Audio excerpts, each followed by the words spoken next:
اللہ تعالیٰ نے حضرت عثمان غنی کو دی ہے، اتنی شان پھر کسی اور صحابی رسول نہیں ملے۔ حضرت سیدنا عثمان غنی رضی اللہ تعالیٰ عنہ وہ جلیل القدر صحابی رسول ہیں جو 2 مرتبہ آقا علیہ الصلوۃ والسلام کے گھر کے اندر دولہا بن کر گئے، داماد رسول بنے۔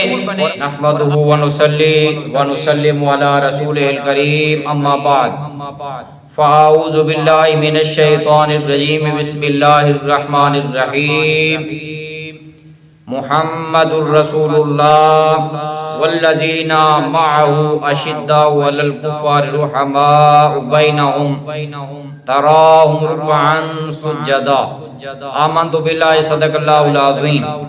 ان اللہ وملائکتہ یصلون علی النبی یا ایھا الذین آمنوا صلوا علیہ وسلموا تسلیما۔ کوئی زبان خاموش نہ رہے، پیارے آقا حضور تاجدار مدینہ صلی اللہ علیہ وآلہ وسلم کی ذات اقدس کے اوپر درود و سلام کا نذرانہ پیش کریں۔ الصلاۃ والسلام علیک یا رسول اللہ، الصلاۃ والسلام علیک یا حبیب اللہ، الصلاۃ والسلام علیک یا سیدی یا محبوب رب العالمین۔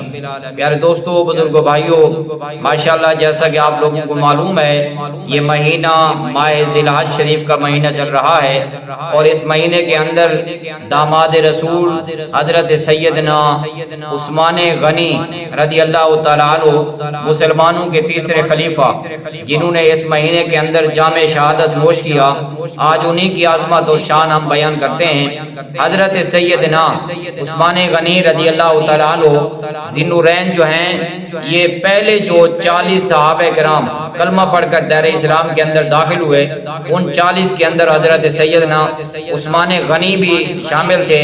آپ نے جب آقا علیہ الصلوۃ والسلام کے دامن کے ساتھ اپنے آپ کو وابستہ کیا تو آپ کے گھر والوں نے، آپ کے برادری نے، آپ کے رشتہ داروں نے آپ سے بائیکاٹ کیا، حتیٰ کہ آپ کو قید و صحبت کی قید بھی برداشت کرنی پڑی، لیکن اس کو برداشت کیا اور آقا علیہ الصلوۃ والسلام کے دامن کو نہیں چھوڑا، اور آقا علیہ الصلوۃ والسلام کے دامن سے ایسے لپٹے کہ اسلام کی تاریخ کے اندر جو شان اللہ تعالیٰ نے حضرت عثمان غنی کو دی ہے، اتنی شان پھر کسی اور صحابی رسول نہیں ملی۔ حضرت سیدنا عثمان غنی رضی اللہ تعالیٰ عنہ وہ جلیل القدر صحابی رسول ہیں جو 2 مرتبہ آقا علیہ الصلوۃ والسلام کے گھر کے اندر دولہا بن کر گئے، داماد رسول بنے، اور آپ کو 2 نوروں والا کہا جاتا ہے۔ اور یہاں پر میں اپنے عقیدے کی ترجمانی کرتے ہوئے یہ بات آپ کے سامنے رکھنا چاہتا ہوں، لوگ دوسرے عقیدے والے بھی لوگ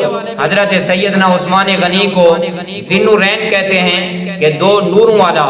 کیوں نور والا کہا جاتا ہے؟ اس لیے کہ امام الانبیاء سید الانبیاء آقا علیہ الصلوۃ والسلام کی 2 شہزادیاں حضرت سیدنا عثمان غنی رضی اللہ تعالیٰ عنہ کے نکاح کے اندر آئیں۔ 2 بیٹیوں کے آنے کی وجہ سے آپ کو ذی النورین کہا جاتا ہے۔ میرا سوال ہے، جس نبی کی بیٹیاں نور ہیں وہ خود کیسا نور ہوگا، جس کو اللہ تعالیٰ نے ایسی شانیں، ایسا مقام عطا فرمایا ہے۔ اللہ تبارک و تعالیٰ نے فرمایا قد جاءکم من اللہ نور، اے میرے پیارے محبوب، تاکہ آپ کے رب نے آپ کو نور بنا کر بھیجا ہے، اور ساتھ روشن کتاب بھی عطا فرمائی ہے۔ قرآن بھی نور ہے اور صاحب قرآن بھی نور ہے۔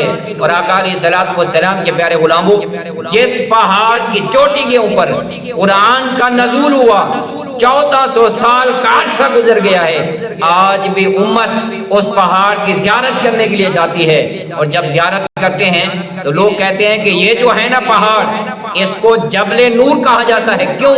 کہ یہاں پر اللہ کے قرآن کا نزول ہوا ہے۔